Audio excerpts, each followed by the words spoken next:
Estás en Circuito Cultural. Estamos en Circuito Cultural, son las 4 de la tarde con 30. ¿Cómo estás? Hola, Muriel, bien contento de estar en la radio que piensa. No, esa es la otra, la hermana. Pues son las radios que piensan. Somos hermanos que piensan, somos sí, radios que piensan. Sí, yo entendía que era la Chile y la USACH, las dos radios que piensan. Mira, pensamos, y de verdad piensan las pero dos. ese es el lema de la radio hermana, Perdón. así que no se lo vamos a robar. Así. Pero sí tienes razón, pensamos, la pasamos bien pensando. Que eran las dos. Las dos piensan. Pero sí, totalmente, o sea, es la idea. Ya.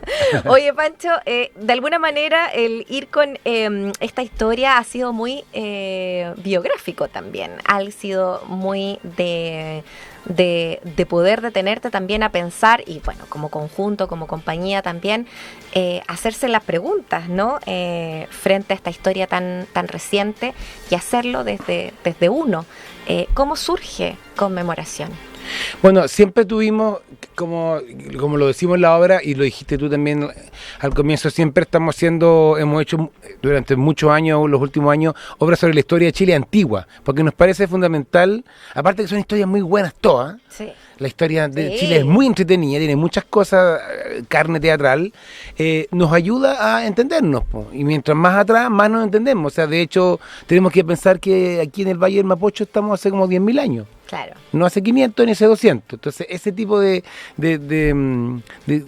pensamiento a mí me gusta mucho tener. Pero claro, las historias antiguas son más fáciles de contar, estamos menos involucrados con ellas emocionalmente y teníamos pendientes, incluso a veces el público nos lo decía en los conversatorios, cuándo van a hacer una obra sobre la historia reciente. Uh-huh. Y claro, a medida que se acercaban los 50 años del golpe, era evidente que nosotros nos queríamos manifestar teatralmente trabajando con eso, con ese tema. Y por diversas circunstancias, la obra terminó siendo un unipersonal, acompañado de música en vivo. Claro. Entonces ahí armamos un equipo que estaba el Sebastián Vila en la dirección, Luis Barrales en la dramaturgia conmigo, Simón Schriver en la música, Pablo de la Fuente, compañía en producción y yo, y dijimos, bueno, que sea un unipersonal. Y entonces, evidentemente, al ser una obra con un actor, vámonos a sus propios recuerdos, también porque el impulso primario la imagen primera que tengo para hacer esta obra es una experiencia de niño, que yo me acuerdo de haber dicho en la casa, muera Pinochet, y mi papá, hacerme callar en el living de la casa, de haber tenido unos 7, 8 años. Claro. Ese año 79, 80, entonces vino ese recuerdo a la memoria. O sea, mi primer recuerdo cuando yo empecé a entender que algo había mal, algo había raro, algo de lo cual yo no podía hablar, algo que estaba prohibido dentro de mi casa, hay algo raro con esta cuestión de Pinochet y de Allende y del golpe. Yo empecé a querer entender. Entonces partió de niño mi interés y partió de esa experiencia, de una represión. Seguramente mi papá dijo, este cabrón no puede ir a decir muera Pinochet en la calle, entonces lo reprimo al tiro. Pero claro. Y de ahí el Luis Barrales, Sebastián me dijeron, bueno, trabajemos con tu recuerdo, con tu memoria. Y también ocurría que yo por biografía no tengo víctimas directas de la dictadura y el golpe, como sí hay en otros miembros de la compañía. ¿De la misma compañía? Claro, claro. Sí, pero por lo que tengo entendido, independiente de que fuese trabajar frente a tus recuerdos biográficos, de alguna manera se empiezan a colar también las biografías de claro, porque por lo mismo yo parto suponiendo que no tengo vínculo con el golpe, ninguno. Pero al empezar a escarbar en mi memoria familiar y personal, me doy cuenta que totalmente. Claro. O sea, por ejemplo, mi mamá, una extranjera que vivió en Estados Unidos para la crisis de los misiles, ella literalmente pensaba que le había caído una bomba atómica. Pensó por una explosión que hubo durante el periodo de la crisis de los misiles que había caído una bomba atómica, vivió, al final no era otra cosa, uh-huh. Pero la Guerra Fría digamos, imposible no entender el golpe militar sin la Guerra Fría. O sea, la Guerra Fría es el contexto en el cual hay que estudiar el golpe de 73, un contexto internacional, de potencia, de imperialismo. Claro. Mi mamá vivió eso, y bueno, yo veraneaba de chico en un fondo que fue expropiado, y que se veían las huellas de la expropiación rabiosa que hubo ahí, violenta. Yo la vi la destrucción que hicieron los campesinos enrabiados que entraron a las casas. Mi padre también, después la dictadura, él no era partidario de la dictadura, entonces los colegas en la Universidad de Chile lo empezaron a hundir, lo empezaron a acosar. A perseguir intelectualmente, claro. Entonces, no son víctimas como las que realmente tenemos en Chile. Entonces, ese descubrimiento de que, mira, se da lo mismo. El país está herido. Eso, es que era además como lo que veníamos hablando también a propósito de la otra obra, que en el fondo uno le baja el perfil a la idea de, no, yo no en realidad no lo sufrí tanto porque otras personas sufren y el sufrimiento se hace carne con atrocidades, pero entonces dejamos de lado otras situaciones que se van en el fondo viviendo y que no está bien y que no son normales y que las aprendimos a normalizar producto de esa represión. Y por ejemplo que mi dolor no tiene espacio porque el otro tiene un dolor más grande. Claro. Y eso deforma una sociedad completa, Totalmente. Claro, entonces la brutalidad de la dictadura es tan enorme que le hace daño, el daño que hace es transversal para todos y para todos lados. ¿Me entiendes? O sea, incluso yo pienso en la gente que apoyó el golpe porque creía que venía el comunismo, porque todo lo que sabemos, todo lo que ya hemos dicho de sobra, y que después se da cuenta que supone que los militares iban a devolver el poder pronto. No fue así. Fueron 17 años. Y resulta que había muerto en el Mapocho. Y resulta que está desaparecido este otro. Ya. Y la gente sabe que siguió defendiendo su apoyo al golpe, sabiendo que los compadres se fueron, digamos, los crímenes que cometieron. Entonces, también esas personas son víctimas, ¿me entiendes, no? Tienen que apoyar a criminales sin estar de acuerdo absolutamente. Son cosas que no conversamos, que no escuchamos a esa gente, qué les pasó, qué sintieron. Creo que el tema del golpe y la dictadura está monopolizado, obviamente, por la brutalidad de la dictadura, pero el daño es mucho más profundo y mucho más transversal y es para todos. Totalmente. ¿Qué importancia tiene allí y en la escritura y en la llevada a lo artístico, a lo escénico, el traspaso también de todo ese contexto, de la Guerra Fría, no sé, pues de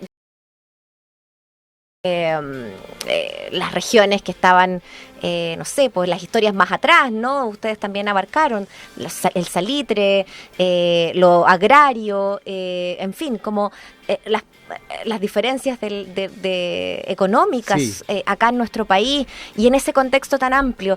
¿Cómo fueron tomando también aquello para llevarlo a escena? Mira, es que desde un comienzo pensamos que teníamos que trabajar como con las causas del golpe. O sea, no enfocarnos en el golpe mismo, en los protagonistas de ese hecho, porque es algo que ya que hay mucho material acerca de eso, es algo que ya relativamente todos sabemos.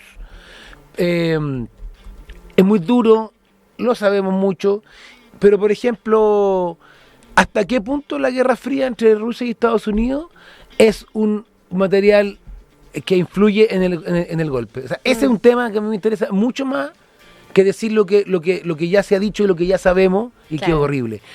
O qué sé yo, por ejemplo, ¿por qué tocamos el tema del salitre?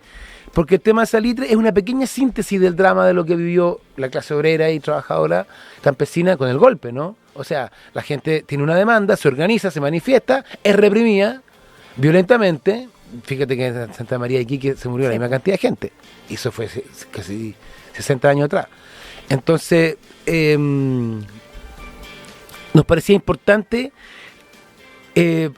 profundizar en las causas. Por ejemplo, también cuando yo escucho y leo y presto atención a cómo se debate el tema del golpe, nadie habla de la miseria que había en Chile antes del gobierno de la Unidad Popular. Mi mamá, como extranjera, que llegó a Chile en los años 50, me lo cuenta. Era abismante, o sea, era pasmoso. Los niños en harapos mendigando en la calle en invierno, viviendo bajo el Mapocho. Esa era la realidad de Chile. Entonces nadie se acuerda. Nadie se acuerda de la enorme cantidad de gente pobre que había en Chile, que hoy día hoy día la hay, pero antes era como impresentable, ¿me entiendes tú? Entonces, esa pobreza en un país que tenía riquezas agrícolas, riquezas minerales, era impresentable. Entonces, por eso también emerge un proyecto como el de la Unidad Popular, porque promete remediar algo que no hemos remediado.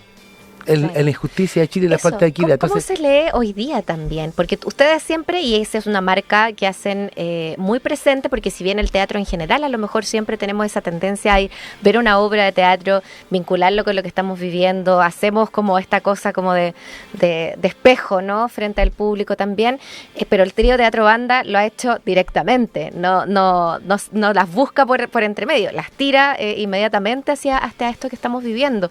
Y quizás hoy día nos encontramos con dudas también, cierto negacionismo.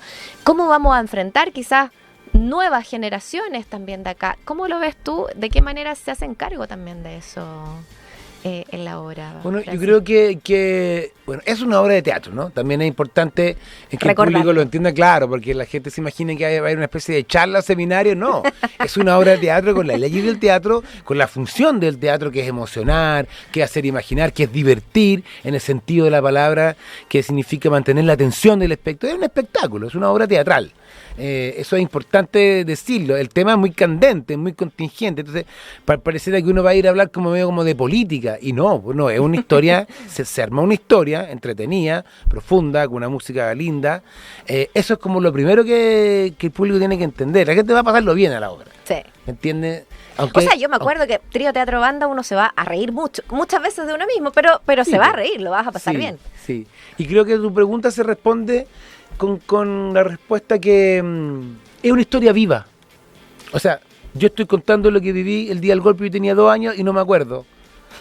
Pero mi mamá me cuenta que mi papá estaba pegado al televisor diciendo, no, esto va a ser corto, va a durar poco. Estábamos en Estados Unidos, nosotros nos fuimos el 7 de septiembre. Entonces, a las generaciones jóvenes es como tus abuelos, tus papás, tus tíos. Son los que vivieron también, esto. Preguntar. ¿No? ¿Qué tanto diálogo hay a propósito de esto? Como que evitamos también de repente, ¿no? El diálogo. Como que nos quedamos, no sé, esto es quizás un pensamiento aparte nada más, pero nos quedamos con esta idea de que no podíamos hablar de ciertas cosas. Muchas generaciones nos quedamos con esta idea de que esto va a generar polémica, discusiones, no sé, represiones. Sí, bueno, todo el tema de las delaciones y de la peligrosidad de hablar nos hizo pedazos. Como sociedad, nos hizo pedazos. Ya siendo una sociedad que tiene problemas en esa parte, por el clasismo, por el racismo, por la timidez, por la pobreza, la dictadura nos mató esa posibilidad de decir lo que uno piensa. Cuando uno va a Argentina o a España, que los compadres te le tiran en la cara lo que les pasa al toque, y uno queda como, ¡ay, qué antipático! Ellos tienen eso ganado, claro, ¿no? Sí. Dicen lo que piensan y se acabó. Aquí el chileno se siente. Es así, siempre decimos con la Carolina, el chileno se siente, anda sentido. Claro. Entonces, pero bueno, es parte del daño que tenemos y lo que hay que solucionar. Y yo creo que esta es una obra que, como es biográfica, eso me entrega una estrategia muy buena. ¿Ya? Porque lo que yo viví, lo que yo recuerdo, lo que yo sentí es incuestionable. Claro. No estoy diciendo tuyo. Verdades, claro, como si se puede hacer un poco más con las obras de temática más antigua. Pero el día hizo esto y esto otro. Bueno, ya, ¿qué me importa? O sea, wow, qué bueno saberlo, pero no es mi abuelo que es partidario del golpe y mi otro abuelo que claro, es víctima. Eso nos tiene súper cruzados. El otro día fueron unos estudiantes a ver una función, ¿ya? Y la mayoría eran extranjeros, heavy, inmigrantes. O sea, lindo, pero me llamó la atención. ¿Quién de aquí tiene víctimas en su familia? Y 2 levantaron la mano, así, pero al tiro. Ya, ok. Para que vean, chiquillos, cuán cruzados estamos. Y también yo le decía a los chicos estudiantes, decía, entiendo que la generación de hoy día, por el tema sobre todo del internet y de la relación con el resto del mundo y la comunicación y la información, hay un divorcio tal vez como nunca antes en las generaciones de nuestro país, ¿no es cierto? Y del mundo entero. Yo le decía, pero este tema del golpe, la unidad popular y la dictadura no es cualquier tema. No es cualquier tema. O sea, es peligroso que nos olvidemos, es peligroso que lo justifiquemos, es peligroso que lo neguemos, porque vuelve a pasar. Lo de Santa María de Iquique, también porque se cuenta en la obra, porque ya había pasado. Ya se sabía las consecuencias que tiene. O sea, que cuando el pueblo chileno se levanta y pide y exige cambios que... Bueno, sí. es súper largo y cada tema se Claro. ramifica para otros lados. Qué doloroso que la tengamos que contar siempre, o que la mayoría de esas veces como la tragedia que terminó siendo finalmente, pero claro, qué importante seguir conversándola. ¿Esta obra se va a Bolivia? ¿A dónde te vas? ¿O te vas con otra obra? Me estabas contando antes de entrar Sí, de la que próxima les semana toca nos vamos viajar, de la gira próxima a semana. Bolivia con Parlamento Con Parlamento. y te vas. Caicay y Trentrembilú. Ah, qué Vamos linda. a 4 ciudades de Bolivia: Santa Cruz, Cochabamba, La Paz y Sucre. Qué bonito aquello. Sí, y esta obra de conmemoración que se termina este domingo tiene una función en el Parque Cultural de Valparaíso el 3 de diciembre ¿Ya? y ahí comienza su vida independiente ya. Ya. Pero la idea es, ojalá, seguir mostrándola en lo posible. Por supuesto, porque hace los 50 Sí. años. O sea, ese es el motivo por el cual nos decidimos hacer la obra, pero es una obra universal, po, es un espectáculo teatral universal en base a ese tema. Oye, bueno, es un unipersonal, como comentaba Francisco Sánchez, que hoy día nos ha acompañado acá en nuestro circuito cultural, pero tiene un gran equipo a bordo que ha participado y que también pasa a ser su historia ahí. En la dirección Sebastián Vila, Luis Barrales y tú en la dramaturgia. Además, la composición y música en vivo de Simón Schriever, la música siempre muy relevante. Y además, bueno, toda la gente que ha participado, ya lo decíamos, en el diseño, Pablo de la Fuente, preciosos diseños que realiza también Carolina González en la producción y en fin. Bueno, en el CAM, Centro Cultural Gabriela Mistral, jueves a domingo, 7:30 de la tarde, hasta este 8 de octubre. Solamente hasta esta semana y ya después el 3 de diciembre en el Parque Cultural de Valparaíso. Esperemos verla mucho más y que les vaya estupendo también en Muy bien. Bolivia. Muchas gracias y que sigan adelante con esta estupenda radio. Muchas gracias, Francisco. Contigo estamos cerrando nuestro